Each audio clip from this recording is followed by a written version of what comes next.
আসসালামু আলাইকুম, শুভেচ্ছা সহ আমন্ত্রণ জানাচ্ছি দেশের এবং দেশের বাইরের সকল দর্শক শ্রোতাকে চ্যানেল আই সংবাদ আয়োজন নিয়ে বার্তা কক্ষে রয়েছে আহমেদ মেহেদী হাসান। সংবাদের শুরুতেই চলুন জেনে নেওয়া যাক ফ্রেশ নিউজ সংবাদ শিরোনাম।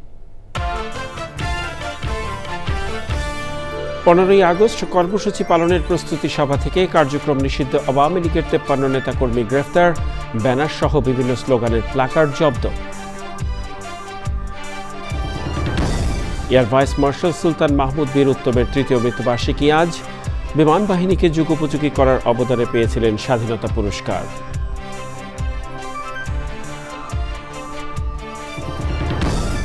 কাপ্তাই হ্রদে 3 মাস বন্ধ থাকার পর আবারও মাছ শিকার শুরু, স্বস্তি ফিরেছে জেলে ও ব্যবসায়ীদের।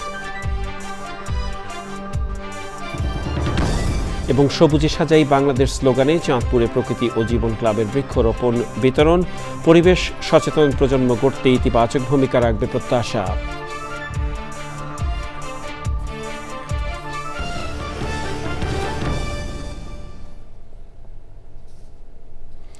সংবাদ শিরোনামগুলো জানাচ্ছিলাম। প্রিয় দর্শক, এখনকার সংবাদ আয়োজন একই সঙ্গে চ্যানেল আইয়ের ইউটিউব চ্যানেলে এবং চ্যানেল আইয়ের ওটিটি প্ল্যাটফর্ম আই স্ক্রিনে লাইভ স্ট্রিমিং হচ্ছে। যাওয়া যাক বিস্তারিত সংবাদে। 15ই আগস্ট শেখ মুজিবুর রহমানের মৃত্যুবার্ষিকীতে কর্মসূচি পালনের প্রস্তুতি সভা থেকে কার্যক্রম নিষিদ্ধ আওয়ামী লীগের 53 নেতাকর্মীকে গ্রেফতার করেছে পুলিশ।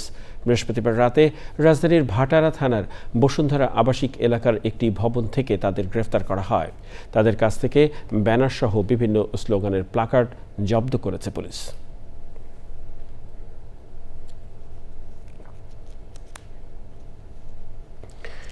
ঢাকার চারপাশের তুরাগ এবং বুড়িগঙ্গা নদীর দূষণ বন্ধে শিল্প মালিকদের সঙ্গে মতবিনিময় করেছে পরিবেশ মন্ত্রণালয়। সভায় পরিবেশ অধিদপ্তরের বিভিন্ন অসঙ্গতি তুলে ধরেন ব্যবসায়ী নেতারা। নদী দূষণ বন্ধে কার্যকর ব্যবস্থা নেওয়ার পাশাপাশি এসব সমস্যার সমাধানের আশ্বাস দিয়েছেন মন্ত্রী, প্রতিমন্ত্রী সহ সংশ্লিষ্টরা। বিস্তারিত আদনান দেলোয়ারের রিপোর্টে।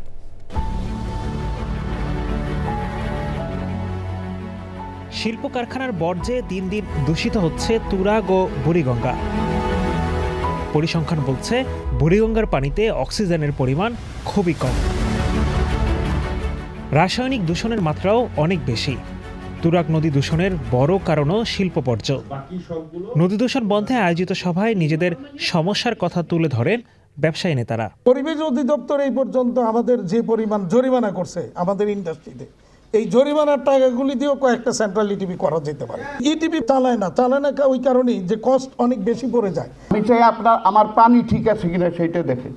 এরপরে যে সিস্টেমগুলো সেগুলো তো থাকে সবাই, কিন্তু পানি আমার ঠিক আছে অথচ আমি রিনিউয়াল পাই না। নদী দূষণ বন্ধে কার্যকর পদক্ষেপ ও ব্যবসায়ীদের অভিযোগের বিষয়ে সরকার সজাগ দৃষ্টি রাখবে বলে আশ্বাস দেন সংশ্লিষ্টরা। আমরা 424টা উৎসমুখ আছে, সেই উৎসমুখগুলো যাতে ইটিপি বলেন, এসটিপি বলেন, এর মাধ্যমে যাতে আমরা ভালো পানি নদীতে ফেলতে পারি। দূষণের উৎসমুখ বন্ধ না হলে কোনো প্রক্রিয়ায় নদীকে পরিষ্কার করা সম্ভব না। এখানে যে ধরনের কথাগুলো আসছে, রিনিউয়ালের ক্ষেত্রে বিভিন্ন ধরনের সীমাবদ্ধতার কথা তুলে ধরা হয়েছে, যেটা সবার কাছে পরিষ্কার। আমরা এই ধরনের প্রশ্নের মুখোমুখি হতে চাই না। বক্তারা বলেন, নদী বাঁচাতে সবার আগে বন্ধ করতে হবে দূষণের উৎস। সব কারখানায় বর্জ্য শোধনাগার বা ইটিপি থাকতে হবে। শুধু ইটিপি থাকলেই হবে না, এটি 24 ঘন্টা চালু রাখার কথা বলেন তারা। ব্যবসায়ীদের অভিযোগের বিষয়গুলো খতিয়ে দেখে প্রয়োজনীয় ব্যবস্থা নেওয়ার আশ্বাস দেন বন পরিবেশ মন্ত্রী আব্দুল আউয়াল মিন্টু। সবাইকে সম্পৃক্ত করে যদি আমরা একটা জিনিস অর্জন করতে না পারি তাহলে কিন্তু সেটা টেকসই হয় না। বাট আমরা চাচ্ছি একটা দূষণ মুক্ত সমাজ, সবাই বুঝতে পারে, যে আমাদের ছেলেমেয়েরাও বুঝতে পারে যে একটা দূষণমুক্ত সমাজ অত্যন্ত জরুরি। নদী দূষণ বন্ধে এবার পরিকল্পনা বাস্তবায়নে জোর দেওয়ার কথা জানিয়েছেন সংশ্লিষ্টরা। শিল্প মালিক ও সরকারি সংস্থার মধ্যে সমন্বয় করে কাজ করার উপরও গুরুত্ব দেওয়া হয়েছে। Adnan Delwar, channel I, Dhaka. মহান মুক্তিযুদ্ধের সময় বাংলাদেশ বিমান বাহিনী গঠন এবং কিলো ফ্লাইটের নেতৃত্ব দেয়া বিমান বাহিনীর সাবেক প্রধান এয়ার ভাইস মার্শাল সুলতান মাহমুদ বীর উত্তমের 3য় মৃত্যুবার্ষিকী আজ। শুধু মুক্তিযুদ্ধেই নয়, স্বাধীনতার পর বাংলাদেশ বিমান বাহিনীকে আধুনিক এবং যুগোপযোগী করে তুলতে এবং দেশ গঠনে সুলতান মাহমুদ বীর উত্তমের অবদান অপরিসীম। তাই ভূষিত হন স্বাধীনতা পুরস্কারে। ওবায়দুল রশিদের রিপোর্ট। 1944 সালের 3রা মে ফেনীতে জন্মগ্রহণ করেন সুলতান মাহমুদ। 1962 সালের 1 জুলাই পাকিস্তান বিমান বাহিনীর জিডি পাইলট হিসেবে কমিশন লাভ করেন। মহান মুক্তিযুদ্ধের সময় তিনি পালিয়ে মুক্তিযুদ্ধে অংশগ্রহণ করেন। মুক্তিযুদ্ধে অংশ নেয় সুলতান মাহমুদের পুরো পরিবার। শুরুতে 2 নম্বর সেক্টর এবং পরে 1 নম্বর সেক্টরে অপারেশন কমান্ডার হিসেবে গেরিলা বাহিনীকে সুসংগঠিত করেন। এরপর তিনি গেরিলা অপারেশন করে চট্টগ্রামের মদুনাঘাট পাওয়ার স্টেশন সফলভাবে ধ্বংস করেন এবং গুলিবিদ্ধ হয়ে আহত হন। আমি গণবাহিনীটা দেখাশোনা শুরু করলাম, গেরিলা ফোর্স অফ সেক্টর 1। আমি একটা অপারেশন ঠিক করলাম যে যাতে প্রাথমিকভাবে পাকিস্তানিদের একটা ধাক্কা দেওয়া যায়। 1971-এর 28 সেপ্টেম্বর ভারতের নাগাল্যান্ড বিমান ঘাঁটিতে গঠন করা হয় বাংলাদেশ বিমান বাহিনীর কিলো ফ্লাইট। 9 জন পাইলট, 67 জন টেকনিশিয়ান, একটি অ্যালোয়েট 3 হেলিকপ্টার, একটি অর্টার ও একটি DC-3 ডেকোটা উড়োজাহাজ নিয়ে শুরু হয় যাত্রা। কিলো ফ্লাইটের নেতৃত্ব দেন সুলতান মাহমুদ। আমার প্রথম কাজ যেটা হয়েছে তাদের ফিজিক্যাল ফিটনেস দেখানো, তারপরে আমি এয়ারক্রাফটের দিকে মনোযোগ দিলাম। যে কাজটা প্রথম করতে হয়েছে সেটা হলো ওই জাহাজগুলিকে, যে জাহাজে দেওয়া হয়েছে ওইটাকে যুদ্ধ জাহাজ হিসেবে তৈরি করা। 71-এর 3রা ডিসেম্বর মুক্তিযুদ্ধের চূড়ান্ত পর্বে প্রথম আক্রমণ করেন বাংলাদেশ বিমান বাহিনীর কিলো ফ্লাইটের সদস্যরা। অত্যন্ত নিচ দিয়ে উড়ে নারায়ণগঞ্জের গোদনাইল তেলের ডিপোতে আঘাত হানেন স্কোয়াড্রন লিডার সুলতান মাহমুদ ও ফ্লাইট লেফটেন্যান্ট বদরুল আলমের নেতৃত্বে অ্যালোয়েট হেলিকপ্টার। সুলতান মাহমুদের সাহসী অপারেশনে ভেঙে যায় হানাদারদের মনোবল। যে শকটা আমি গ্রাউন্ড ফোর্স হিসেবে দিয়েছিলাম চিটাগং পাওয়ার স্টেশন অ্যাটাক করে, ঠিক একই ধরনের একটা জিনিস এসছে যে আমাদের এখন এয়ারফোর্স আছে। ওই শকটাই তাদের কাছে সবচেয়ে বেশি ডিসহার্টনিং ছিল, এবার মোরাল স্ট্রেংথ হিসাবে, এবং আমাদের জন্য খুবই একটা ভালো কাজ হয়েছিল। সবাই খুব খুশি যে আমাদের এয়ারফোর্স, আমাদের বলতে Bangladesh air force was the first to strike and start the war. স্বাধীনতার পর বিমান বাহিনীকে আধুনিক করে গড়ে তুলতে কাজ শুরু করেন সুলতান মাহমুদ। এরই ধারাবাহিকতায় 1981 সালের 23 জুলাই থেকে 1987 সালের 22 জুলাই পর্যন্ত বিমান বাহিনীর প্রধানের দায়িত্ব অত্যন্ত সফলতার সাথে পালন করেন। এয়ারফোর্সের চারপাশে যদি আমরা সুন্দর একটা পরিবেশ গড়ে তুলতে পারি, then we shall have done our part in the little time that we stay. And you can make this an Eden if you want to. মহান মুক্তিযুদ্ধে বিশেষ অবদান। বিমান বাহিনী প্রধান হিসেবে একটি সুসংগঠিত ও কার্যকরী বাহিনী গড়ে তোলা এবং দেশ গঠনে অসামান্য অবদানের স্বীকৃতিস্বরূপ 2018 সালে স্বাধীনতা পুরস্কারে ভূষিত হন দেশের সূর্য সন্তান সুলতান মাহমুদ। 2023 সালের 14 আগস্ট ঢাকায় মৃত্যুবরণ করেন এয়ার ভাইস মার্শাল সুলতান মাহমুদ বীর উত্তম।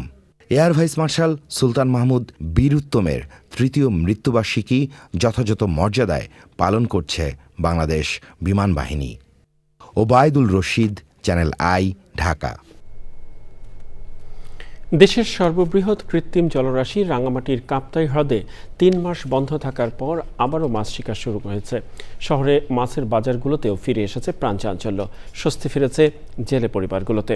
রাঙামাটি প্রতিনিধি মনসুর আহমেদের তথ্য ও ভিডিও চিত্রে, বিস্তারিত আল মুকসিদের রিপোর্টে।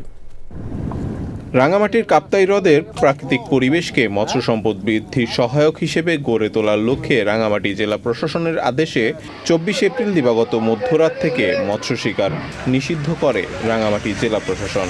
সেই সিদ্ধান্ত অনুযায়ী গত সোমবার মধ্যরাত থেকে আবারও মাছ শিকার উন্মুক্ত করে দেয়া হয়। মাছ আসতেছে সব গুঁড়ো মাছ, এবং এই গুঁড়ো মাছ যে আসতেছে আমাদের এখানে এই পল্টন এবং জায়গা মাছ প্যাক করার জায়গার খুবই অভাব। আমরা রাঙামাটি ব্যবসায়ীর একটা বড় সমস্যার সম্মুখীন, যেটা হলো প্রক্রিয়া সিস্টেমের কারণে কাপ্তাই লেকের যে মৎস্য সম্পদটা এটা অনেকটাই অপচয় হয়। আমি সংশ্লিষ্ট কর্তৃপক্ষ এবং সরকারের কাছে আবেদন করব এই প্রকৌশলগত অর্থাৎ টেকনিক্যালি যে সাপোর্টগুলো করে আমাদের মাছ এই মৎস্য সম্পদকে কাপ্তাই হ্রদের মৎস্য সম্পদকে যাতে রাষ্ট্রীয় সম্পদে পরিণত করা যায় সে লক্ষ্যে আগামী দিনগুলো আমাদের টেকনিক্যাল সাপোর্ট দেওয়ার জন্য আমি বিশেষভাবে অনুরোধ করব। প্রথম যাত্রা জাল মারছে, জাল মারে আজ মাছ কিছু হয়েছে, আজ সারাদিনই তো মাছ হবে। এখন তো মাছেরও পরিস্থিতি মোটামুটি আজকে প্রথম যাত্রা করলাম, এই পর্যন্ত সারাদিনে মাছ হইব, মাছ কিন্তু আরও পরিস্থিতি ভালো আছে। মাছ তো অনেক আছে, কিন্তু মাছ যেগুলো আছে এগুলো যদি আর 15 দিন হতো তাহলে মাছগুলো বড় হইতো। রাঙামাটির কাপ্তাই হ্রদে মাছের সুষ্ঠু প্রাকৃতিক প্রজনন বংশ বিস্তারের কারণে মাছের উৎপাদন আগামী দিনেও সকল রেকর্ড ছাড়িয়ে যাবে বলে জানিয়েছেন রাঙামাটি বিএফডিসির ব্যবস্থাপক। গত বছর আমাদের লক্ষ্যমাত্রা ছিল 8,500 মেট্রিক টন, তার বিপরীতে আমরা 10,000 মেট্রিক টনের মাছে আমরা অবতরণ করতে সক্ষম হয়েছিলাম। আশা করি এবারও আমরা ওই ধরনের একটা সাফল্য আমরা দেখতে পাবো। মাছের উৎপাদন ও প্রজনন ধরে রাখতে নিয়ম মেনে মাছের আহরণ এবং কার্যকর নজরদারির প্রয়োজন বলছেন সংশ্লিষ্টরা। আল মুকসিদ, চ্যানেল আই। গাছ শুধু পরিবেশকে সবুজ করে না, বরং ভবিষ্যৎ প্রজন্মের জন্য নির্মাণ করে নিরাপদ পৃথিবী। সেই বার্তা ছড়িয়ে দিতেই সবুজে সাজাই বাংলাদেশ স্লোগানে চাঁদপুরে বৃক্ষরোপণ করেছে প্রকৃতি ও জীবন ক্লাব। সদর উপজেলার কৃষ্ণপুর জোহরা বালিকা উচ্চ বিদ্যালয়ে শিক্ষার্থীদের মাঝে ফলদ, বনজ ও ঔষধি গাছের চারা বিতরণ করা হয়। মোর্শেদ আলমের তথ্য ও ভিডিও চিত্রে আফরোজা হাসির রিপোর্ট। পদ্মা, মেঘনা ও ডাকাতিয়া অধ্যুষিত জনপদ চাঁদপুর প্রাকৃতিকভাবে ভীষণ সংবেদনশীল। ভাঙন, বন্যা, অতিবৃষ্টিসহ জলবায়ু পরিবর্তনের বিরূপ প্রভাব জনপদ জুড়ে। প্রাণ প্রকৃতি রক্ষায় সবুজ বেষ্টনী গড়তে চাঁদপুরেও প্রকৃতি ও জীবন ক্লাবের সবুজ উৎসব। সবুজে সাজাই বাংলাদেশ এই প্রতিপাদ্যে চাঁদপুর জেলায় বৃক্ষরোপণ ও গাছের চারা বিতরণ কর্মসূচি পালন করেছে প্রকৃতি ও জীবন ক্লাব। গাছপালা মাটির বাঁধন শক্ত করে এবং ভূমিক্ষয়ের রোধে প্রাকৃতিক ঢাল হিসেবে কাজ করে। একটি পূর্ণবয়স্ক গাছ প্রতি বছর বায়ুমণ্ডল থেকে উল্লেখযোগ্য পরিমাণ কার্বন ডাই অক্সাইড শোষণ করে পরিবেশকে শীতল ও বিশুদ্ধ রাখে।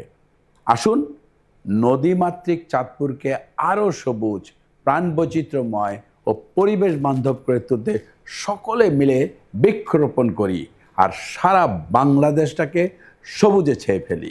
পরিবেশ রক্ষা ও সবুজায়নে আগ্রহী করতে শিক্ষার্থীদের হাতে তুলে দেওয়া হয় ফলদ, বনজ ও ঔষধি গাছের চারা। পরিবেশের জন্য এবং আমাদের জীবন রক্ষা করার জন্য খুব মূল উৎস হচ্ছে গাছ। আমাদের বেঁচে থাকার জন্য গাছ অত্যন্ত গুরুত্বপূর্ণ। প্রকৃতি ও জীবন ক্লাব যে উদ্যোগ নিয়েছে, এই উদ্যোগকে আমরা সারা বাংলাদেশে ছড়িয়ে দিতে চাই। বৃক্ষরোপণটা শুধু একদম সামাজিক কর্মসূচি না, এটা আমাদের ভবিষ্যৎ প্রজন্মের জন্য একটি সামাজিক দায়বদ্ধতা হিসাবে আমাদের কর্তব্য হয়ে দাঁড়িয়েছে। এই গাছ শুধু রোপণ এবং বিতরণের মধ্যে সীমাবদ্ধ নয়, আমরা গাছগুলো পরবর্তীতে পরিচর্যা নিয়েও আমরা কাজ করব।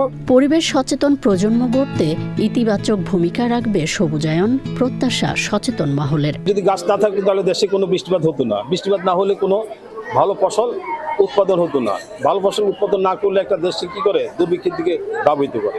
সুতরাং বৃক্ষের বিকল্প নেই। গাছ আমাদেরকে জীবনের অনেক কিছুই দেয়, আমাদের অক্সিজেন দেয়, গাছ আমাদের ছায়া দেয়, গাছ না থাকলে এই পরিবেশ দূষিত। সবুজ বাংলাদেশ গড়ার অঙ্গীকারে পর্যায়ক্রমে জেলার সব শিক্ষা প্রতিষ্ঠানে সবুজ উৎসবের আয়োজন করবে চাঁদপুর প্রকৃতি ও জীবন ক্লাব। আফরোজা হাসি, চ্যানেল আই। জাতীয় দলের জার্সিতে খেলেছেন হামজা চৌধুরী, শামিত সোম, সলিভান ব্রাদার্স, কিউবা মিচেল, তারিক কাজীর মতো পশ্চিমে বেড়ে ওঠা বাংলাদেশি বংশোদ্ভূত ফুটবলাররা। তাদের পারফরমেন্স বাংলাদেশের ফুটবলে গতি আনার সঙ্গে ভক্তদের স্বপ্নের মাত্রা বেড়ে গেছে। কিন্তু জেলা বা বিভাগীয় পর্যায়ে ঘরোয়া লিগ যখন অনিয়মিত, তৃণমূল থেকে প্রতিভাবান ফুটবলার তুলে আনার সুবিন্যস্ত উদ্যোগ যখন নেই, তখন দেশের ফুটবলের সামগ্রিক উন্নতির সম্ভাবনা কতখানি? উত্তর খুঁজেছেন সাইদুর রহমান শামীম।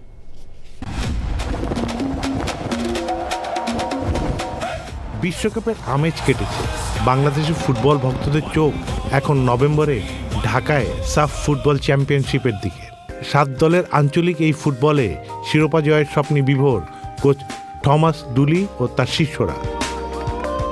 প্রবাসী ফুটবলারদের আগমনে সাময়িকভাবে জাতীয় দল শক্তিশালী হলেও কাটেনি ঘরোয়া ফুটবলের জীর্ণদশা। 2024 অক্টোবরে বাফুফের নির্বাহী কমিটির দায়িত্ব নেওয়ার পরও উন্নতি হয়নি পরিস্থিতি। পেশাদার ফুটবল লীগ খুঁড়িয়ে চললেও খোদ রাজধানীর কিশোর ফুটবলারদের আঁতুর ঘর পায়োনিয়ার ফুটবল লীগ গত 4 বছরে মাঠে গড়ায়নি। নিয়মিত নয় তৃতীয় ও দ্বিতীয় বিভাগ ফুটবল লীগ। বাংলাদেশের ফুটবল খুব একটা মিস প্ল্যানিং কারণে আমাদের বাংলাদেশ ফুটবলটা পিছিয়ে যাচ্ছে। এশিয়ার 10টা টিম হবে 10 বছরের ভিতরে। আমাকে 10 বছর একটা প্ল্যানিং করতে হবে। আমাদের পাইন ফুটবল থেকে প্রিমিয়ার ফুটবল লিগ পর্যন্ত সেটা কোথায় খেলা হবে, কীভাবে খেলা হবে, এবং এটা মাস্টার 5 বছরের ক্যালেন্ডার করা দরকার। যে তৃণমূলে ফুটবল চর্চা অনিয়মিত বলে ক্লাব ও জাতীয় দলে কুশলী ফুটবলারদের সংকট। ইমিডিয়েটলি যেটা করার দরকার সেটা হলো আমাদের পাইপলাইনের ব্যাপারে সিরিয়াসলি চিন্তা করতে হবে। ডিস্ট্রিক্টের সবগুলি না হলেও আগে গ্রেটার ডিস্ট্রিক্ট হেডকোয়ার্টারগুলি ওই জায়গাগুলিতে লিগ চলতে হবে। আর ডিভিশন তো অবশ্যই, ডিভিশন হেডকোয়ার্টার তো অবশ্যই, কিন্তু গ্রেটার ডিস্ট্রিক্ট হেডকোয়ার্টারগুলি সেগুলিতে রেগুলার লিগ ইমিডিয়েটলি চালু করতে হবে, যাতে দেখি আমরা আসুক আমাদের প্রবাসী ছেলেরা আসুক, নো প্রবলেম, কিন্তু আমরা যেন ডিপেন্ডেন্ট হয়ে না পড়ি। ফিফার পরামর্শে দেশের 64 জেলার জন্য আলাদা জেলা ফুটবল অ্যাসোসিয়েশন বা ডিএফএ গঠন করেছিল বাফুফে। বেশিরভাগ জেলায় দশক ধরে লিগ অনিয়মিত। যশোরের সর্বশেষ 2022 লিগ শেষ হয়েছে 2023 সালে। এনএস থেকে বাদ দিয়ে ডিএফএ আলাদা একটা সংগঠন তৈরি করলো, যার কোনো মাঠ নেই, যার কোনো অফিস নেই। এই ডিএফএ তৈরি করার পরই এটা দ্বন্দ্ব বেড়ে গেল জেলা ক্রীড়া সংস্থা এবং ডিএফএর। সারা বাংলাদেশে মনে হয় এইসব কারণেই বাধাগ্রস্ত হচ্ছে। 18 সাল থেকে নিয়মিত লিগ আয়োজন হচ্ছে, প্রথম বিভাগ, দ্বিতীয় বিভাগ এবং আন্তঃপর্যায়। 2024 সালে সর্বশেষ লিগ আয়োজন। তৃণমূলে ফুটবল চর্চার অচলাবস্থা কাটাতে দীর্ঘমেয়াদী পরিকল্পনার সঙ্গে বাফুফের নজরদারি বাড়ানোর তাগিদ দিয়েছেন ক্রীড়া সংগঠকরা। বিভিন্ন ইভেন্ট দেখায়। Saidur Rahman Shamim, channel I, Dhaka. ইরানের খাতাম আল আনবিয়া কেন্দ্রীয় সদর দপ্তরের মুখপাত্র ইব্রাহিম জুলফিকারি দাবি করেছেন, দেশটির সশস্ত্র বাহিনীর অনুমতি এবং তদারকি ছাড়া কোনো বাণিজ্যিক জাহাজ বা জ্বালানিবাহী ট্যাঙ্কার নিরাপদে হরমুজ প্রণালী অতিক্রম করতে পারবে না। যুক্তরাষ্ট্রের স্বাভাবিক জাহাজ চলাচলের দাবিকে মিথ্যা আখ্যা দিয়ে তিনি বলেন, পুরো প্রণালী এখন ইরানের পূর্ণ নিয়ন্ত্রণে রয়েছে। একই সাথে মার্কিন এবং ইসরায়েলি বাহিনীর প্রতিটি পদক্ষেপ ইরানের নজরদারিতে রয়েছে বলে হুঁশিয়ারি দেন তিনি। যে কোনো হুমকি তৈরি হলে তার জবাবে আগের চেয়েও কঠোর ও ধ্বংসাত্মক পদক্ষেপ নেওয়ার ঘোষণা দিয়েছেন ইরানের সামরিক কমান্ড। এ পর্যায়ে মিনিস্টার ফ্রিজ কৃষি সংবাদ।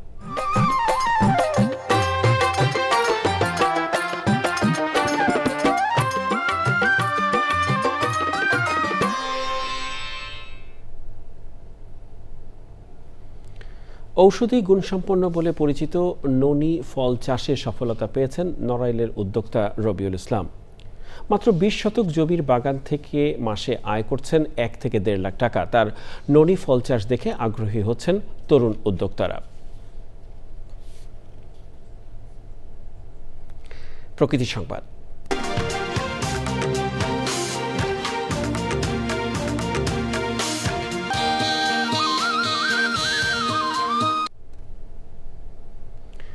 সাগর আর নদী বেষ্টিত বরগুনার চারদিকে অথই জলরাশি, অথচ 1 ফোঁটার নিরাপদ পানির জন্য উপকূলের লাখো মানুষের নিরন্তর যুদ্ধ।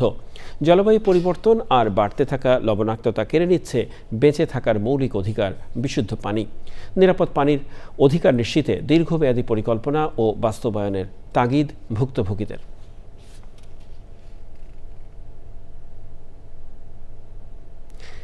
জানাবো খেলার খবর।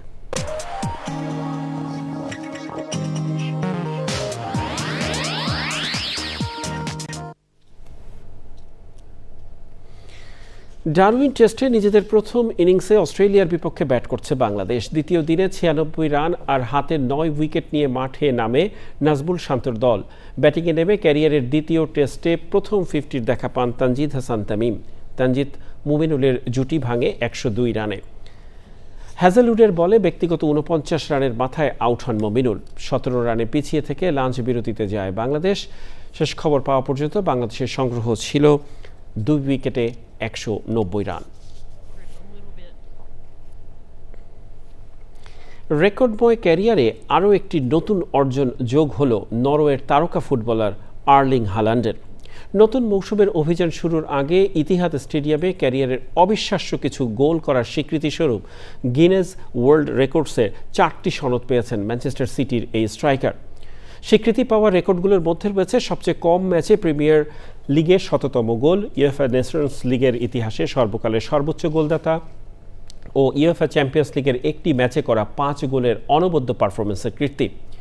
গিনেস ওয়ার্ল্ড রেকর্ডসে তাদের অফিসিয়াল ইনস্টাগ্রাম পোস্টে জানিয়েছে, নতুন মৌসুম শুরুর ঠিক আগ মুহূর্তে একাধিক রেকর্ডের মালিক আর্লিং হাল্যান্ডের হাতে তুলে দেওয়া হয়েছে তার অসাধারণ ফুটবল ক্যারিয়ারের এখন পর্যন্ত পাওয়া সেরা কীর্তিগুলোর স্বীকৃতিস্বরূপ সনদ। প্রিয় দর্শক, সংবাদের শেষ প্রান্তে আমরা চলুন আরও একবার জেনে নেওয়া যাক যা ছিল এখনকার ফ্রেশ নুডলস সংবাদ শিরোনামে। 15ই আগস্ট কর্মসূচি পালনের প্রস্তুতি সভা থেকে কার্যক্রম নিষিদ্ধ আওয়ামী লীগের 53 নেতাকর্মী গ্রেফতার, ব্যানার সহ বিভিন্ন স্লোগানের প্ল্যাকার্ড জব্দ। এয়ার ভাইস মার্শাল সুলতান মাহমুদ বীর উত্তমের 3য় মৃত্যুবার্ষিকী আজ। বিমান বাহিনীকে যুগোপযোগী করার অবদানে পেয়েছিলেন স্বাধীনতা পুরস্কার।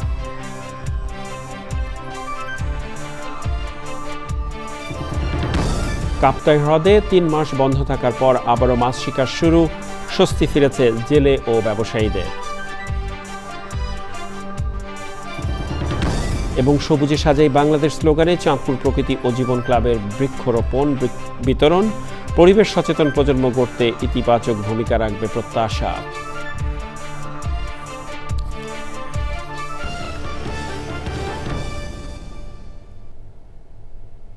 প্রিয় দর্শক, দেশের সবচেয়ে জনপ্রিয় টেলিভিশন চ্যানেল আইয়ের সর্বশেষ সংবাদ জানতে ভিজিট করুন channelionline.com-এ। আমাদের সোশ্যাল মিডিয়া প্ল্যাটফর্মগুলোর পাশাপাশি যুক্ত থাকুন ওটিটি প্ল্যাটফর্ম আই স্ক্রিনের সাথে। আর এরই সাথে শেষ করছি এখনকার সংবাদে এতক্ষণ আমাদের সাথে থাকার জন্য সংবাদ টিভির সবার পক্ষ থেকে আপনাদের আবার শুভেচ্ছা।